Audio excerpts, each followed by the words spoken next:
So yeah, basically, Alex, welcome. I don't even know what we are. Are we a show? We're not even a show. But welcome to us bombarding you with questions about Bit. Okay, that's cool. That's great.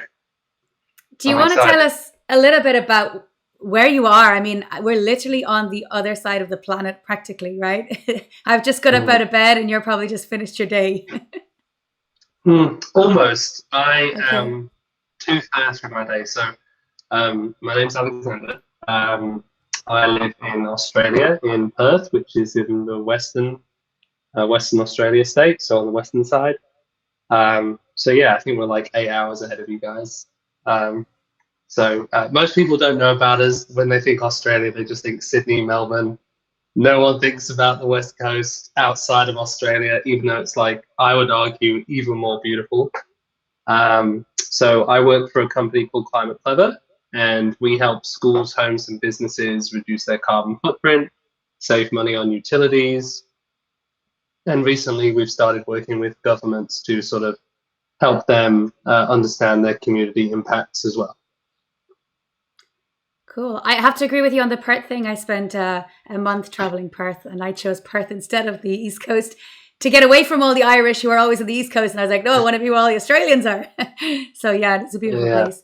And I was checking out the application. Actually, it looks very, very cool because you're teaching people how to be more clever about the climate, right? Which is, yeah, like the title tells it all, but you don't actually understand it from the title. But when you see what the app does, it's actually wow, this is actually very cool. yeah. It's a big app. And the reason it is got so big so quick was thanks to Bit as well, Yay. which was really great. Because we've sort of been going through like MVP iteration. I think at one point we had like 12 apps as well, which was just like insane. Like Wow. especially with our dev team was like 3 or 4 engineers, and we've got all these apps. It was like, well, how did we achieve that? And it was, well, because Bit sort of made it possible for us. Mhm. We didn't really build apps. We shipped components and then just sort of bundled them together, which was really nice. Yeah. And how did you hear about Bit, right? So you have this problem with all these apps. You've like how did you come across Bit? Okay, so that's an interesting one. I think it was like maybe 2, 3 years ago. It's a while now. Two Mhm. and a half years ago, we like built the school version of our app, and we were like, hey, we're going to come into homes too, right? And the idea was that we can sort of take what the kids are learning at school, so they can take it home and implement it at home, right? And I was like, man, I don't want to build another app again. Like, I don't want to build a whole app from the ground up. Like, there's so much here that can be reused. It just needs to have like a different color scheme and a few things that will be different. For example, all the mention of teachers needs to disappear. You don't have teachers at home, right? Like, Yeah. and I was trying to figure out how to share code because I'm predominantly done sort of back end or systems engineering. And when I moved to Climate Clever, as well as doing the back end API, I started working in React more and more, which was great. Picked up React, actually made me fall in love with UI development again because I used to really hate UI development. I know people always like, back end's where the hard work is, but it's really not. Front end Yeah. is so hard. And I don't mean it's hard just to do it. I mean, it's hard to do it right. Like you can knock out a web page, that's great. But if you want it accessible, responsive, works on every computer, it's Yeah. hard. It's so hard. So I hated UI, but React allowed me to sort of fall in love and pick it up again. And I was like, how do I share this code? Like, how do I share it? There's got to be an easy solution. And I start doing all this research. I'm like, okay, I could create an NPM module for every component, but then I'd have like, because I think at this point we had like 4.5, 5,000 components. I'm like, how would I manage 5,000 NPM packages? That is just not plausible. And then there was like a few other things that we could do. And of course, there's the simpler one, which would be the mono repo. But when we started branching into mobile apps too, like mixing React Native and React in one sort of big mono repo was kind of outside of our capabilities of such a small team. That's the sort of thing that you need like Google for, who have that super huge mono repo. yeah, I was really stuck, and I was just like, I was just searching and searching and searching, and then I think I came across an article in Smashing Magazine that I was just reading, and they had an advert for Bit, or like they were they just sort of had a segment where they promoted Bit, and I was like, wait, what's this? And then I looked into it, I was like, oh my god, this is exactly what we need, and then so we went full crazy. Like the next day, we just started ripping everything out, shoving it into Bit. Um, yeah, and we found it was quite fun because obviously Bit was still ramping up back then, so because I think we were using it in a way that it wasn't being used before. Like we were like hitting all these limits, and we were like, Overusers. yeah, we were logging issues in GitHub, and the team were fantastic because they would communicate with us and help us fix them and stuff, and then obviously that's when they realized what we were doing, and Bit reached out to us and were like, hey, what are you doing? And I was like, well, we're doing all this stuff, and so yeah, it was great. That's how we found it, though. It's purely like the Pure ability chance. to share, yeah, chance, but it's also like the ability to share code is difficult, right? Like, Yeah. React. Now, don't quote me on this because most of my knowledge is React, but React, Vue, and Svelte, they sort of, push for that component approach, like build this little component and reuse it everywhere. I'm not 100% sure if Vue or Svelte do that because I don't use them a lot, but I assume they do. They're front-end frameworks, right? Like, Yes. and it's like, well, actually, I want to share those components without having to ship a whole app, right? Like, just kind of how like backend with microservices, I guess. Like here's a little service, it does this, it doesn't care about anything else, and it's really hard to share that on the front end. So yeah, like Bit was. I'm surprised. Actually, it surprises me that Bit is the only one doing what Bit does. It's like actually there's a big need for it. So yeah, it's Yeah. funny. And how are your apps set up? So you said you had about 12 apps, right? So you have them kind of set up all in different repositories. Why did you not choose the monorepo approach of just putting everything in the one repo and that you could just share, and then you wouldn't need Bit, right? You could manage it. I mean, it's not ideal, but it could be done. But why did you not go to that monorepo kind of way? So the first big barrier was mixing React and React Native together. Those were difficult. But two, like because you've got those projects that can't exist in like a source folder together because they're so different, like the ability to import files even in the same repo but outside of project scope also causes issues. And like I'm going to be honest, and if any engineer says differently, that's great for them. But I don't have time to fully understand how Webpack and all the compilers and bundlers work. I don't have time to build something that like pulls this in and then does this, and like all my customers care about is that I ship product, right? They want features, they want bug fixes. They don't care how it's done. They don't care what fancy way that I've custom built myself. They just want it as quick and as reliable as possible. So, frictionless would be the word. That's why we chose Bit. It was frictionless, right? Like just set up, off you go. There we go. So we kind of had like we had a repository where we built all the Bit code,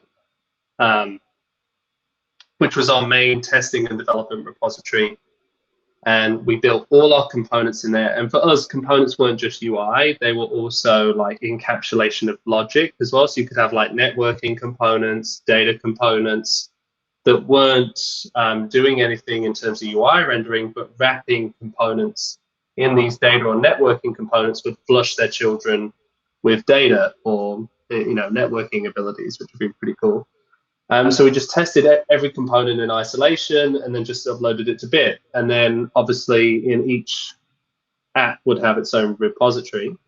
We would sort of import the components we needed and then just release those. So it was great. So like you could do like some serious updates to some components, but not have to worry about it affecting your releases because they're in a different repo anyway.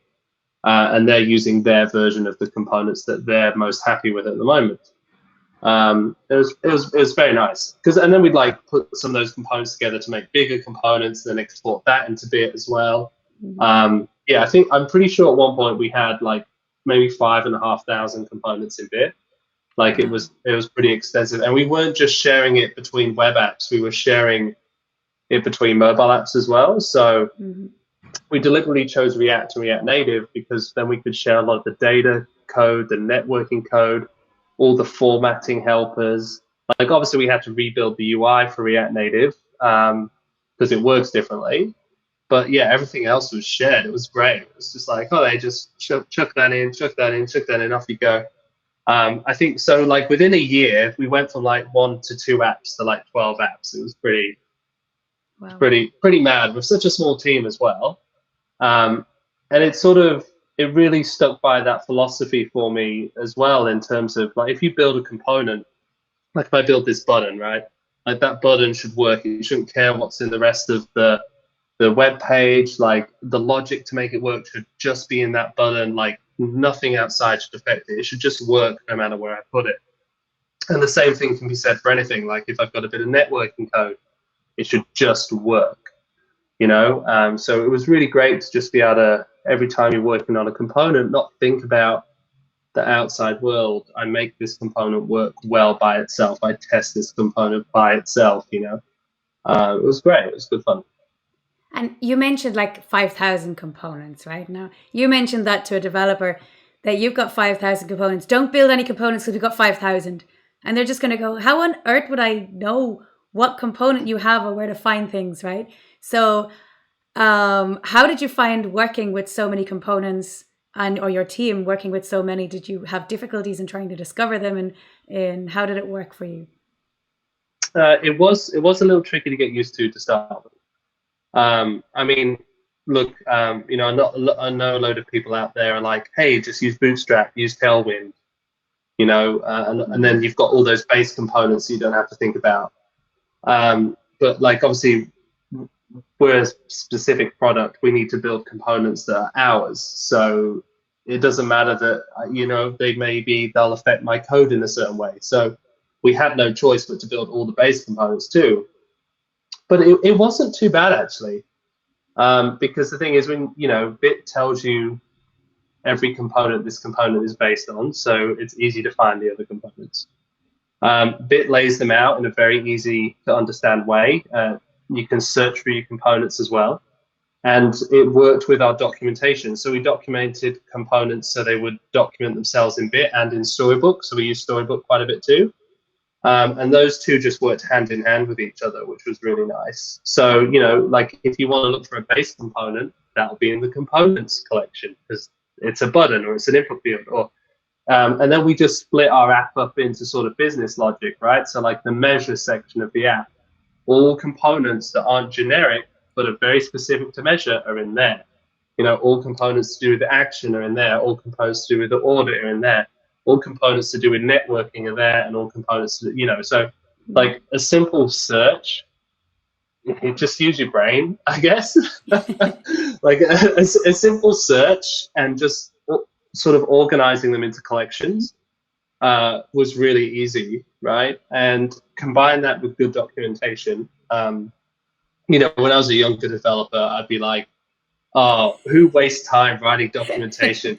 Who wastes time writing tests? Oh God, what a waste of time, But now as an older developer, I'm like, a good developer can write good documentation, right? Because, and it's not just for other people, it's for yourself. Like, I don't remember what I wrote last week. So, like just that good documentation really helps. But then it's almost like that component is a product, right? When you're shipping a component into Bit, it's not just a bit of code. It is a documented component, is a tested component. Like I know that it's going to work well because you've really polished that product off. And I think that also, like sort of the component approach mixed with Bit sort of forced more of an accountability on ourselves as developers, because I've seen so many developers are like, right, built that, sent it off to Q&A, it's Q&A's job to test it. I'm like, no, you're a developer, you need to test it, right? Like, why would we have a whole team for test it, reviewing, when you can also do that too, be responsible for your own work? So because it sort of drilled you down into this sort of component view where you're not viewing anything outside, you don't care about the app, you just care about making sure this component does X, Y, and Z, and it does it well.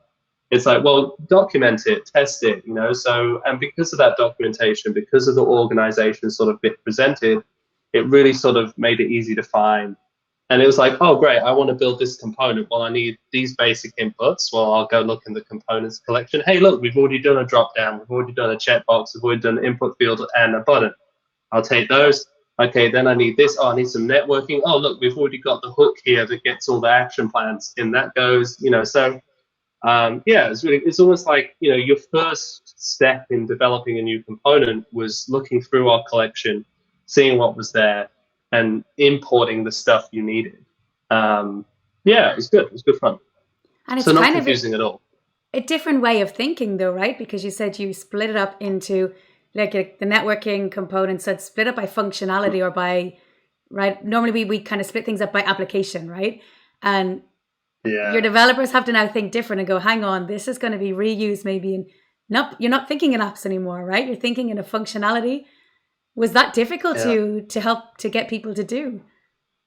A little bit. I think, especially when juniors would come on, juniors would struggle with it a little bit. They'd get into it quite quickly, but that initial sort of reaction, because like the way they've been learning was so different. But I also think like functional programming, and not just like programming itself, but sort of the approach to components and stuff is a much better way of thinking about things. Like I often think as developers, we overcomplicate stuff because we're trying to hold all this stuff in our heads. It's like, I'm trying to think about this and this and this. It's like, no, just forget about that and just focus, straight down the middle, focus on the component, focus on this function. Because then you're responsible for making it, really, really good. And it just always brings me back to that microservice, sort of infrastructure on the back end. Like the team that is responsible for authentication, they don't care about the rest of the app. They just make sure authentication works really well inside its container. And then anyone else that has to interact with it, they don't care about how it works underneath. They know that they just use this function, and this function, and that's all they need to do. And it also makes remote work and sort of distributed teams work better as well, because if you don't have to hold the entire logic of the app in your mind, then you only have to focus on the components, and then there's less to communicate about.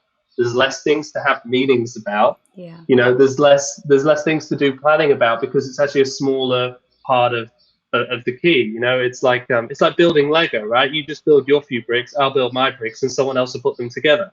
Yeah. Job done, right? And it will work.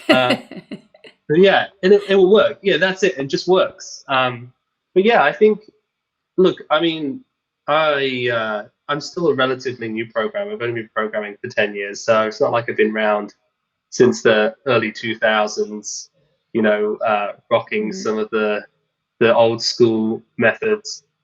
And so for me, like, functional programming has become more and more of a thing. I think I spent more time doing that than I've done anything else, right? Like, so it's just like, for me, it seems a better way to approach it.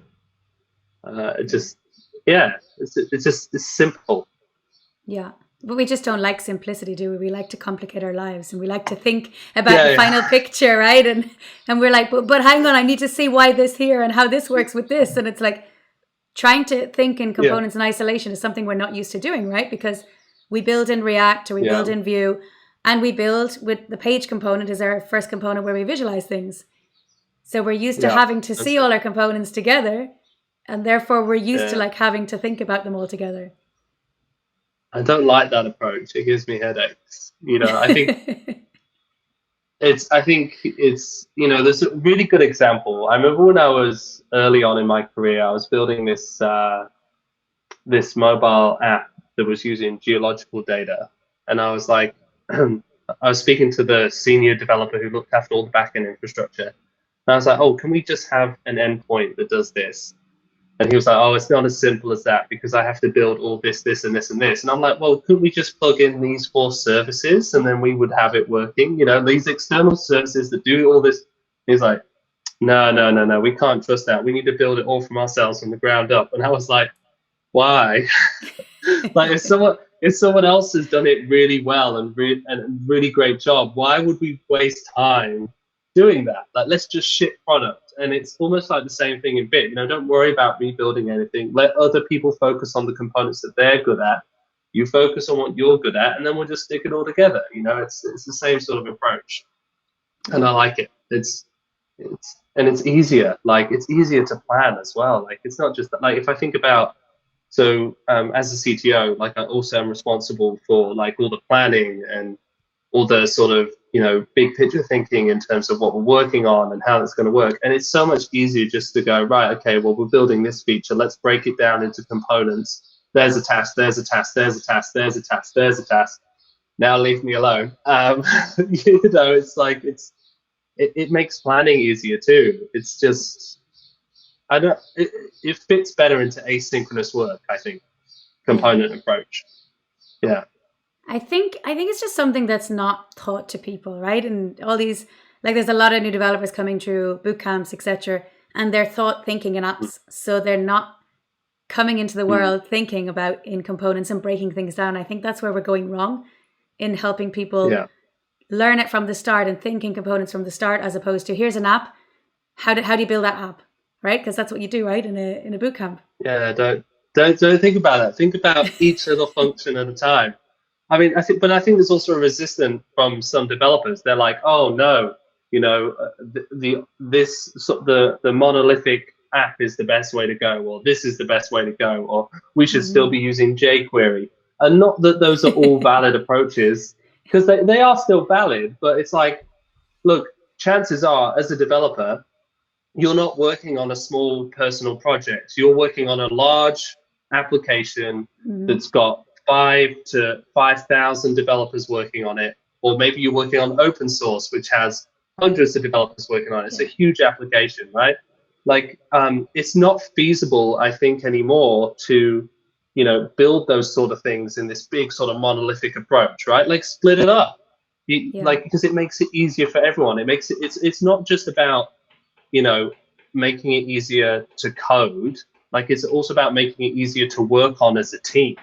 Right? Because if you remove frictions, then you release better products. You release products quicker. They're also more reliable, and people are less likely to become disenfranchised from working on the product because there's less friction too, right? So, and I think that's also the other thing. Like, when you're in a boot camp, you work on this sort of tiny little app, and then like you get to your first job and you open the app and there's like 7,000 folders, and you're like, this is not what they taught me in boot camp.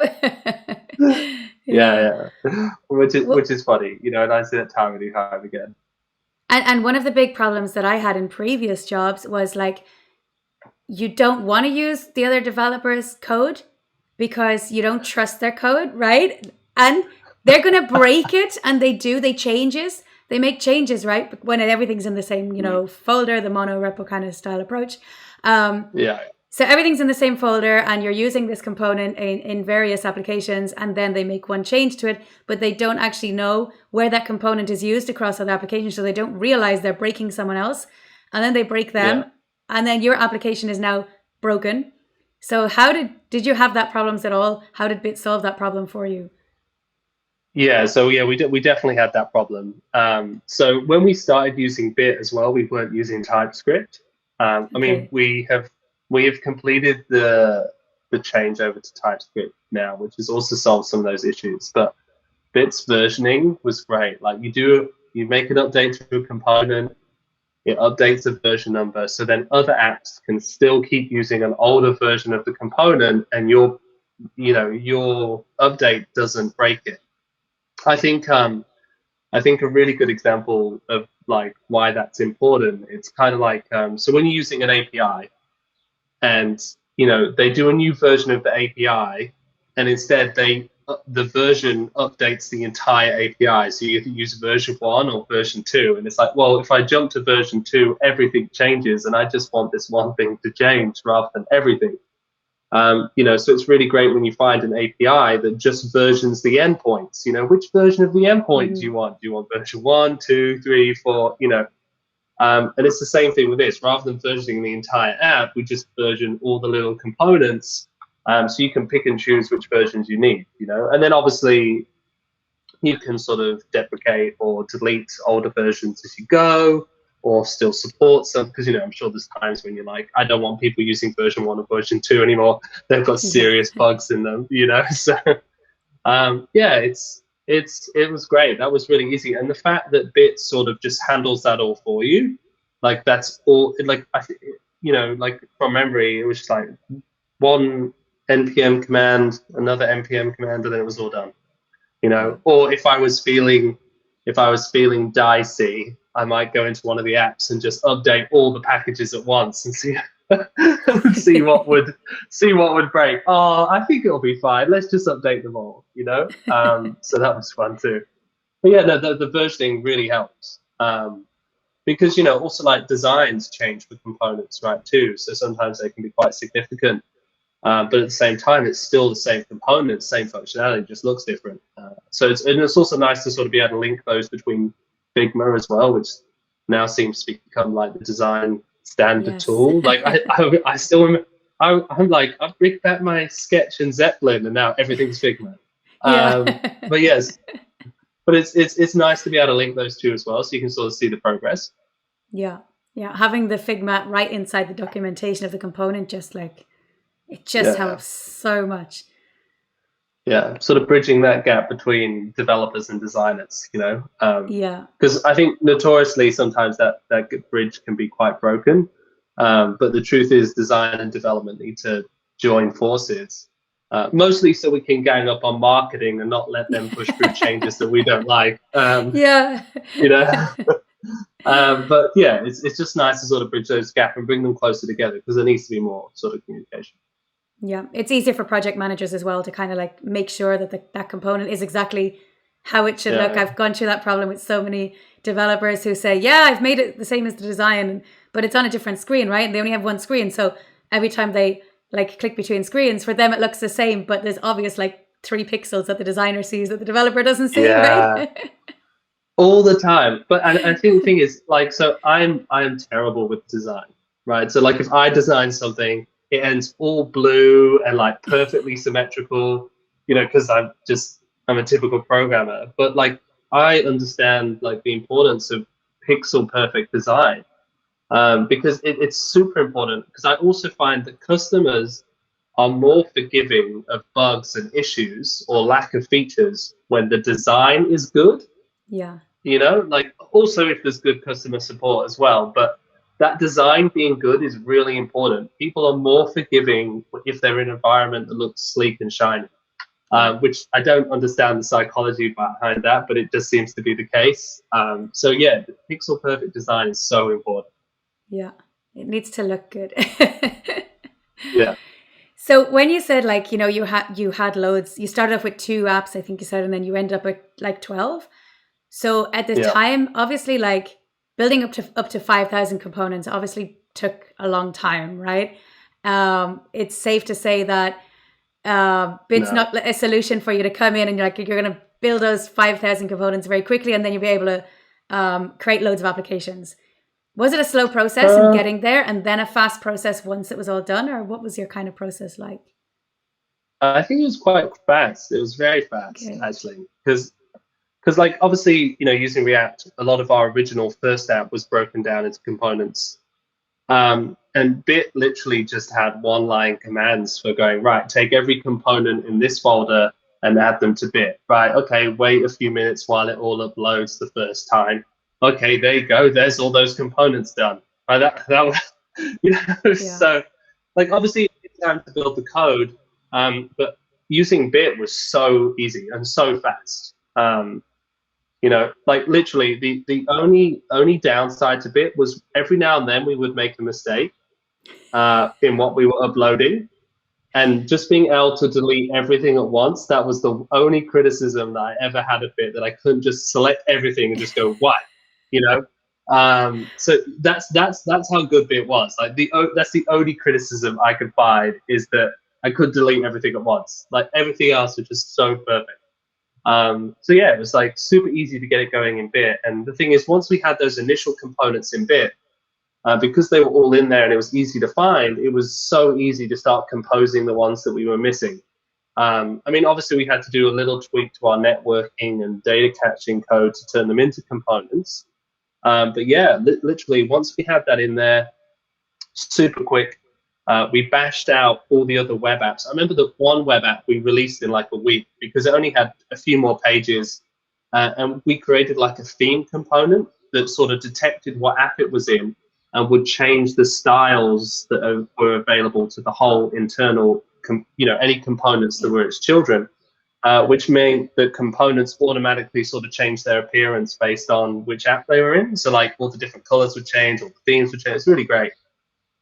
So yeah, we whacked out one web app in like a week. We built the extra few pages, just imported all the other pages we need, shoved the roots in, off it went. That it was nice and easy. And then obviously the mobile apps took the longest. So we did 4 mobile apps, so 2 Android, 2 iOS, and we did those in about 2.5 months. So all we had to do for those was pretty much just build the UI from scratch, which we also then put in Bit as well. Because we built the first iOS and the first Android, and there was a lot of UI that could be shared between those two and the next two. So they went in Bit and they got shared. So I know it's React Native, so it's cross-platform, but using Bit so we could reuse it, we knocked out 4 apps in 2.5 months with 4 engineers at the time, and not all of us were working full time on it. So I feel like that's pretty quick. That's very quick. Completely with a team of 4 people. It's amazing. Yeah. Well, I mean, obviously we had designers and stuff and other people, but the developers we don't count them. We really... don't count them. Yeah. And we also had a data scientist, but he can't code. No, we don't count them. So do developers find that now they're not being creative because they're just being told to put things together and use components, and they really want to actually build their own? Do you find that they're kind of not happy with this process? No, not at all. I mean, to be honest, I think developers are happier because they can ship things quicker, right? Because it's not for smaller components, you literally just go component, done, right? But I think, it still requires finesse. It still requires you to add functions and other logic to it because not everything works off the bat. And the thing is, you still have to go maintain those components. It's not like they just look after themselves, right? You want to improve the performance, you've got to go improve the performance. But that also at the same time is a real benefit because let's say, we want to improve the performance of our networking layer. A developer goes and works on it, pushes the update, everyone else just updates their apps, and that's it. Their performance is instantly everywhere. That performance update is everywhere really quick. So if anything, I think it actually improved developer relations in that regard because it meant developers got to work on new features or more exciting improvements quicker because we got a lot of the grunt work out the door faster. It's who wants to keep rebuilding form logic over and over and over again? There's just oh my God, just use Formix, which is a React library that does so much of it for you, right? Why would you keep trying to do this yourself over and over again? It's not fun. And that's the same thing. It's why do this over and over again? Just use this. I think that's the same argument as kind of why use Next or Gatsby? When you could just do it all yourself on top of React. Well, it's I don't want to do all those boring bits again and again. The routing. Again. I want to make, I want to make something nice. The only time I feel like there's an if to that rule is if you've got to build something really, really complicated, right? And then it's actually, I can't use these components. I need to build something myself from scratch that may even use some of these other things, but because it's so complicated, so for sometimes maybe I won't use Next because my routing has to be super complicated because there's some really fancy stuff going on. So obviously used by case by case, take it as you will, but majority of the time it's just means they can do their job quick. And I guess when we think about component libraries, going back to say what Bootstrap is, right? There's something that never really changes, right? I mean, Bootstrap releases a version every couple of years, right? But when you're developing your components, you're constantly modifying them, improving them, and creating new versions of them. So it's an ongoing process as opposed to we create a library and that's it. It's never touched and you just build something else, right? Yeah. So I think for example, if I think about our button, just our primary button, we're we're on version 158 for it, and that's in 2 years, Wow. because like now when it's loading, like a little world appears inside of it and bounces around, like there's all this, or like, and Cool now it also things. has to listen.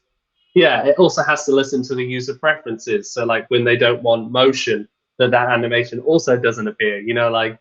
But the funny thing is, like the very very first version of our school app, we actually used Bootstrap, Hmm. and it was fantastic. Allowed us to get it out super quick. It was super fun. But then as we started building more complex stuff, like the Bootstrap CSS was like interfering with our CSS, Yeah. and then we had to remove Bootstrap, and that was really really hard. It was like it was so difficult because we had to try and get it out. But this is also where Bit came in, right? Because like I was like, oh wait a minute, we can just import the little bits of Bootstrap that we need from Bit and delete all the stuff we're not using. So we can delete the whole package, and it made it easier for us to phase it out as well. So that's also the other sort of real sort of benefit of Bit, is that it allows you to phase things out because you're only importing things as small Yeah. components. Like you can just phase them out slowly rather than go, right, we've deleted this entire library. Now we've got to remove it everywhere. It's like, well, actually, we've just delete this part of the library, delete this part of the library. It's like a slow transition because we sort of move on a fast release schedule. Hmm. So on average, we do 2 to 3 updates for the back end and 3 to 4 updates for the front end every week, like production releases. I mean, I know there's teams that do way more than that. But our whole concept is like, work on something, it works, ship it. Work on Yeah. something, it works, ship it, right? So, like when you have jobs that suddenly become super huge, like if you can't break tasks down into these small components, it becomes very hard to ship product quickly. And then you end up with like 3 to 4 weeks between releases, Really, you want to be Yeah. shipping releases like several times a week. Yeah. And I think that's the other good thing. I mean, like Bit really saved us when it came to removing Bootstrap, because I was like, oh my god, this is gonna be like a job that takes like a month.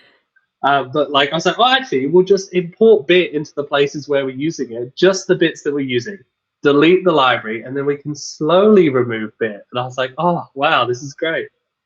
Oh, sorry, slowly remove Bootstrap, not Bootstrap. Bit. But yeah, it was great. Yeah. Yeah, yeah, it Yeah. was great. Honestly, No, no that merge saves so conflicts. much time. Yeah, saves. I hate merge conflicts. Saves so much time. Yeah. So, what would you say is your favorite feature of Bit? Because we've talked about quite a few different features there, but what is your favorite feature? I think honestly the versioning. Okay. Um, like the versioning components is such an underrated feature. Because like the thing is, you could be pushing out, especially if you're a company that has multiple apps like we do, you're probably dealing with a sort of wide variety of audiences. Hmm. So like if we, I know this always sounds really biased when I say this, and it makes me feel bad, but like if we think about teachers, like most of the teachers are, older, not always good with a computer, right? So like sometimes you might add updates in and stuff for the home app, which are great, but maybe you don't want to go down that route for the school app, or you want to sort of do slower updates, right? Because it makes it easier for them to get used to it, right? Because your audience also matters a lot. So like the ability to be able to go, okay, we're going to push all these updates out in this app, but this app is just going to stay on this version for now because it's stable, it's working, customers are happy, is super super useful. And that's always the case when you've got multiple apps, you've got different audiences, they behave differently. Like, I remember how people used to react when like they updated the Facebook every 6 months, and they'd be like, "Oh my god, they've changed the layout," and everyone would like freak out. Yeah. So, we can't really do that for some of our apps, especially when they're used on a day-to-day basis by a lot of staff. Like we need to make sure that they have sort of a more timely release as well. So, being able to version the components is really, really good, Cool. So and if I and was, easily too. yeah, if I was to say to you, like, if you were to go out there, if you were to do my job, for example, as a developer advocate at Bit, and you go on a podcast and someone says, Tell us, what is Bit? What would your answer be? What is Bit to you? I think it's the ability to share code, the ability to move fast, and the ability to help your developers focus on the task at hand rather than being distracted by what else is out there. But it always comes back to that shared code, you know, like it's that shared code. It's a way of developing too. It's not just a Yeah. piece of software. Like it's a way of developing, and it's a way that works with distributed teams. It's a way that works asynchronously.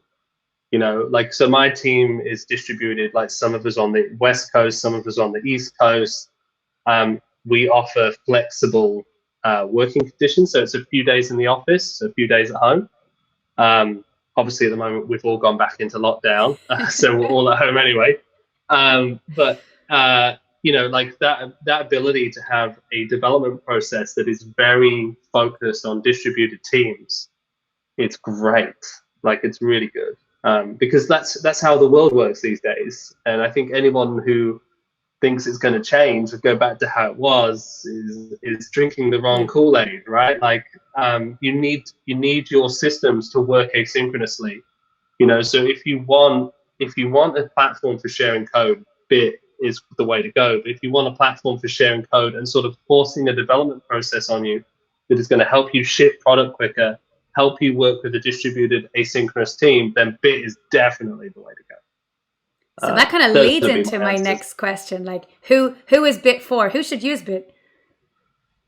Anybody that's got more than one app is my first thing, right? If you've got more than one app, use Bit. But the thing is, like, if you're a developer that's building their own personal project, also use Bit, but just use the marketplace. You know, go onto a Bit, import the components that you want, and off you go. Don't import whole libraries, just import the component. So sort of that marketplace anyway. But as for the actual sort of internal product where you've got your own components, anytime you've got more than one app, just use it. Like, it's literally that simple.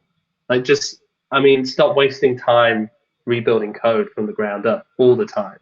I mean, you build a really good component or a really good networking layer, then reuse it. And I think React Router did a really, really good job with their router component, because they were like, it's actually logic, but they just made it a component, right? They were like, well, it's just a component, you know. And that's how it should be. Like, all your data and networking, they're components too. Just use components, right? So yeah, just pretty much most people, if you've got a project that's more than one app, use Bit. Simple as. I love it. I think that's the perfect way to end this discussion. I think you should come and work for us as a developer advocate, Alex. I think you're doing it brilliant. But yeah, seriously, great answer. Well, I've been using it for a long time, and I did a talk at one of the tech conferences here on it as well. I think I also went on Heavy Bit as well. Not Heavy Bit, no. Jamstack Radio. Yes. Yeah, the sponsored by Heavy Bit, and I had chat Brian about Douglas, it, 'cause it's just with Brian. Yeah. I love Brian. He's great. He's such a wonderful person to talk to, and it's just beautiful, right? Like, it's such a good product. I think everyone should use it. Yes. Because everyone, it seems to be unaware of it. They're just like living in this other world where sharing code is hard. Because when I did the tech talk, like, afterwards, so many companies were there, and I had all these meetings lined up with tech companies in Perth. Like, you need to tell us about Bit and how you were using it. And I spent my next week just doing Zoom after Zoom after Zoom. No way. Like, talking to, I was like, well, this is Bit. This is what it does. Yeah. I think we need to get more of those little advertisements in Smashing Magazine, for example, so more people will find it, right? Which is what we're on. Yeah. Obviously, the new version is out now, which is even more impressive than what you were using, and what you discovered a couple of years ago. So yeah, the plan is to let people know what Bit is, that it exists, so they can try it out, test it out, and try and improve their developer workflow and improve their sharing capabilities of code. And let's just make the world a better place and drive it more component driven as opposed to app driven. I think that's the plan. So thanks for helping us put that plan forward. Yeah, it's honestly been great being part of the journey, and I've really enjoyed like like just getting to know the team through GitHub issues as well. That was Yeah. like such a wonderful little experience as well. Yeah, it was great. Okay, cool. Well, thank you for your time, Alex. And yeah, let's interview more people on using Bit. So if you're out there using Bit and you want to be interviewed, you want to tell us about your code, let us know and we'll have a chat. And thank you. Thanks very much.